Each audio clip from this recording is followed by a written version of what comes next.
What happens if my tenants break the lease agreement? Owning a rental property can come with its fair share of complications or difficult situations, especially if you're not experienced in self-managing your property. As a professional property management company, we know all too well one common issue self-managing landlords deal with is their tenant breaking the lease agreement. So, if you're a landlord or rental property owner and have not dealt with this situation, chances are you'll encounter it in due time. If your tenant breaks the lease, it may affect your property, financial situation, and cost a lot of time to find a new one.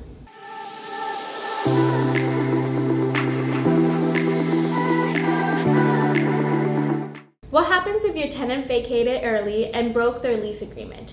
First, you'll want to look at your lease agreement and determine if you already have a lease default or early termination clause written in your lease agreement. If you do, you will need to follow the terms of your lease agreement. If you don't have this written in the lease agreement, you'll want to add this as soon as possible. Having a roadmap already in place will help with knowing what to do if this happens and help the tenant understand that they are signing a contract they are responsible for rather than a short-term obligation. What are common lease break fees? Typically, the most common lease break fee is 2 months lease break fee and forfeited security deposit. Another standard lease break fee or term in a lease agreement is that your tenant is responsible for ongoing rental payments until you find a new tenant to replace the current one.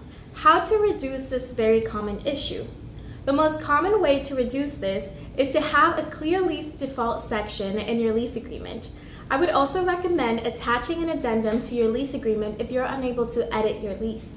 Another red flag is if you're showing your rental property and a prospective tenant asks about what happens if they need to break their lease agreement.